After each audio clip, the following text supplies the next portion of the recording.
यार सुन बात सच्ची है लेकिन जरा दिमाग में उतार लेना। एक दिन मैं गया था मोहम्मद के पास और मेरे हाथ में पत्थर थे। मैंने जाके कहा था पता मेरी मुट्ठी में क्या है, तो उन्होंने मेरी तरफ देखा और देखने के बाद कहा अगर मैं बताऊं तो क्या कमाल होगा, अगर ये खुद बताएं जो तेरी मुट्ठी में तब कमाल हो जाएगा। कहा मैं खुश हो गया। मैं सोचने लगा यार अब तो ये फंस गए हैं, मेरे हाथ में पत्थर है और पत्थर बोला नहीं करते हैं। कहा ये सोच के मैंने कहा ठीक है इन्हीं से कहलवा दो। मेरे नबी ने फरमाया कंकरियो, अगर मेरे नबी ने फरमाया जो तेरी मुट्ठी में है अगर मैं बताऊंगा तो कोई कहेगा किसी ने बता दिया होगा, आखिर इस मुट्ठी में रहने वाली चीज से पूछ के हम कौन है। जैसी उसने कहा बहुत कुछ हुआ, कान के करीब मुट्ठी लगाई, जैसी कान के करीब लगाई तो पत्थर कह रहे थे ला इलाहा इल्लल्लाह मुहम्मदुर रसूलुल्लाह। अबू जहल कहने लगा ओ यार ये हाथ का कमाल है, हाथ मत पकड़ लेना, अगर उसका हाथ पकड़ लो तो बात ही खत्म हो जाती है, हाथ यहाँ पकड़ता है रब की रहमत पे जाके छोड़ देगा।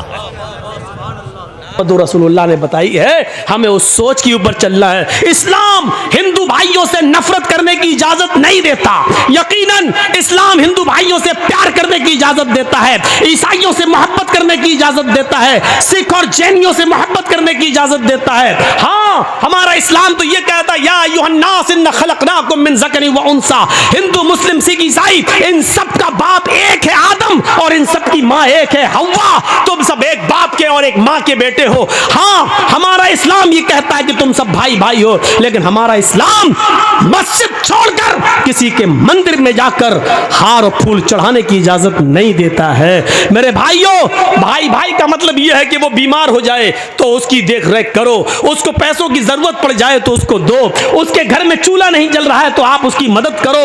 अगर वो मौत और जिंदगी की कश्मकश में है और उसको उसके ग्रुप का ब्लड नहीं मिल रहा है, तुम पड़ोस में रहते हो, तुम्हारा ब्लड उसके ब्लड के ग्रुप से मिल रहा है लेकिन तुम रोजे से हो, उसकी जान जा रही है, डॉक्टर कह रहा है कि ये मुसलमान उसका पड़ोसी अगर एक बोतल खून दे देता है तो इसकी जान बच जाएगी।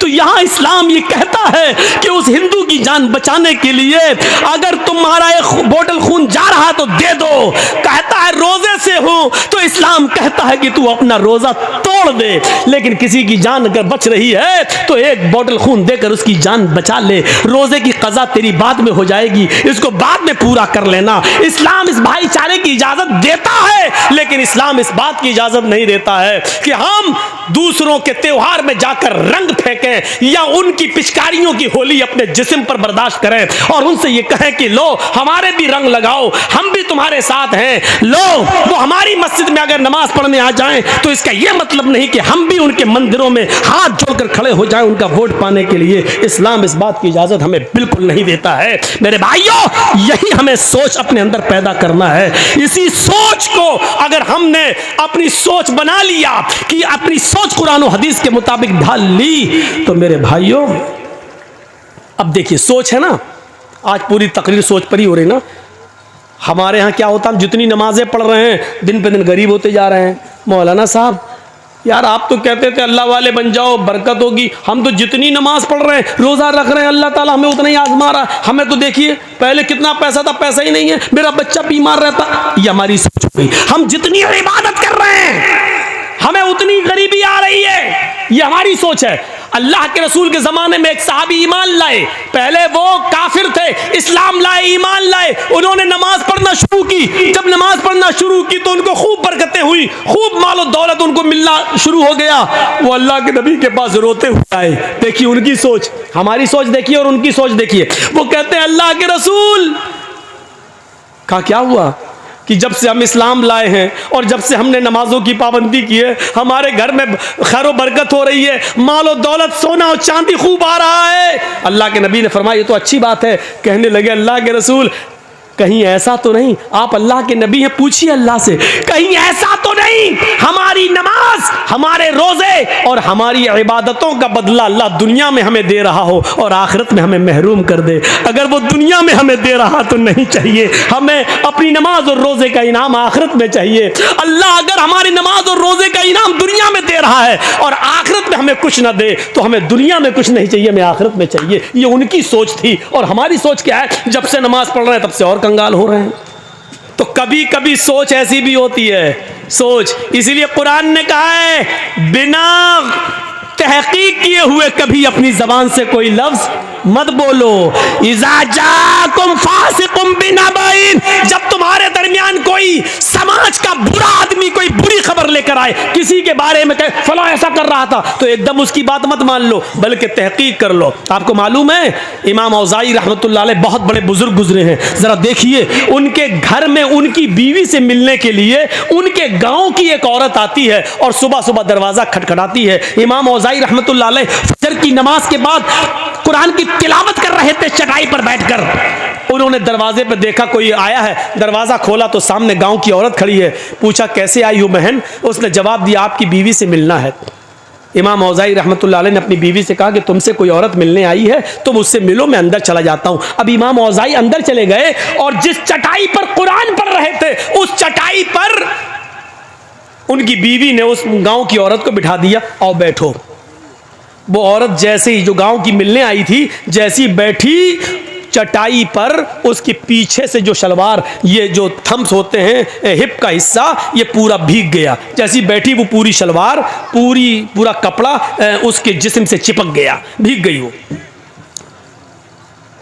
उसने नजर दौड़ाई तो इमाम औज़ाई का 3 साल का बच्चा कपड़े उतारे हुए नंगा वहीं पर खेल रहा था। उस औरत ने क्या समझा कि अभी इस बच्चे ने यहां पेशाब कर दिया है। देखिए, बच्चा नंगा हो, कपड़ा ना हो, और ये बैठी हो पूरा भीग गई, तो इसने क्या कहा इमाम औज़ाई की बीवी से, तुम्हें शर्म नहीं आती? तुमने मुझे इस चटाई पे बिठा दिया जहां तुम्हारे बच्चे ने पेशाब किया है। देखिए पेशाब पूरा मेरे कपड़े में भर गया, अब जाकर मैं नहाऊं और कपड़ा धुलूं? बच्चा 3 साल का है, अब तो इसका पेशाब भी पाक नहीं रहा कि छींटा मार के पाक हो जाए, अब तो धुलना पड़ेगा सर्दियों के इन दिनों में। हैं, चटाई पे बिठा दिया। इमाम औज़ाई की बीवी क्या कहती हैं? देखिए सोच, देखिए उस औरत की सोच क्या थी कि इस पे पेशाब है। इमाम औज़ाई की बीवी कहती हैं पेशाब नहीं है मेरी बहन, तुम शौक से इस पर बैठी रहो, तुम्हें डरने की कोई जरूरत नहीं। वो कहती है कि मैं कैसे मान लूं ये पेशाब नहीं है? कोई लोटा नहीं रखा, पानी का कोई जग नहीं है, कोई गिलास नहीं है कि यहाँ पानी गिरा हुआ हो। ये बच्चा आपके कपड़े उतारे हुए है, मुझे तो यही अंदेशा कि इस बच्चे का पेशाब होगा। इमाम औज़ाई की बीवी कहती है कि ये मैं आपको जमानत देती हूँ कि ये पेशाब नहीं है, बच्चे ने पेशाब नहीं किया है, लेकिन बच्चे का कपड़ा उतारा, उसने नाली में पेशाब किया, यहां नहीं किया है, तुम बेफिक्र रहो। उसने कहा इमाम औज़ाई की बीवी से, ये पेशाब नहीं है और पानी भी नहीं है, तो फिर है क्या? पहले मुझे बताओ, मुझे सेटिस्फाई करो। इमाम औज़ाई की बीवी कहती है जब तुम मान नहीं रही है तो अब मुझे तुझे बताना पड़ रहा है कि ये क्या है। सुन, जब तू नहीं मान रही है तो सुन। मेरे शौहर फजर की नमाज पढ़ के आते हैं और इसी चटाई पर बैठकर कुरान की तिलावत करते हैं। कुरान पढ़ने के बाद फिर वो अपने रब से अपने गुनाहों की माफ़ी मांगते हैं और तौबा करते हैं। इतनी तौबा करते हैं, इतना रोते हैं अपने रब के सामने कि उनके आंखों से गिरने वाले आंसुओं से ये चटाई भीग जाती है, तर हो जाती है। मेरी बहन, तुम जिस चटाई पर बैठी हो और जिस चटाई के से भीग गई हो, ये मेरे बच्चे का पेशाब नहीं है, ये पानी नहीं है, ये मेरे शौहर के आंखों से गिरने वाले आंसू हैं, जो अल्लाह के खौफ से और अल्लाह के डर से रोते हैं, जिस आंसुओं से तुम्हारी शलवार भीग गई है। देखा आपने वो क्या सोच रही थी और वजह क्या निकली है। जरूरी नहीं हम किसी के बारे में कुछ सोचें, जरूरी नहीं कि हम किसी के बारे में जो सोचें वो सही हो सकता है कि हमारी सोच गलत हो। इसीलिए कुरान कहता है रज़ान ज़िक्री फ़इन्ना लहू मईशतन ज़ंका, जो मेरे जिक्र से, मेरी नमाज से एराज करेगा, यानी आजान के वक्त मस्जिद में नहीं आएगा, खेत में लगा हुआ है, खेती कर रहा है, बाजार में लगा हुआ है, मार्केटिंग शॉपिंग कर रहा है, हाँ चाय पीने में लगा है, होटल में बैठा है, आजान की आवाज सुन रहा है लेकिन मस्जिद की तरफ नहीं जा रहा है, आजान की आवाज सुन रहा है, कैरम बोर्ड खेल रहा है, आजान की आवाज सुन रहा है, लेकिन वो अपने मशगले में अपने काम को नहीं छोड़ रहा है। इसको कहते हैं कि उसने नमाज से एराज किया है। वमन आरज़ान ज़िक्री, दुनिया का कोई मौलवी तुम्हें कोई ताबीज नहीं दे सकता है, तुम्हारे घर में मालो दौलत के दरवाजे नहीं खोल सकता है, तुम्हें घर में खैर और बरकत का कोई ताबीज नहीं दे सकता है। अगर कोई मौलवी देता है तो वो झूठ बोलता है, अगर देता है तो ड्रामा कर रहा है, नौटंकी कर रहा है। अल्लाह ने पहले ही कह दिया, जब तू मेरे जिक्र से, नमाज से मुंह मोड़ेगा तो हम तेरी रोजी को तंग कर देंगे। अब तू चाहता है कि हमारे घर में खैरो बरकत हो, अगर तू चाहता है जो कमाता है वो पैसा रुके, तो नमाज को पाबंदी के साथ अपने वक्त पर पढ़ना शुरू कर दे। जब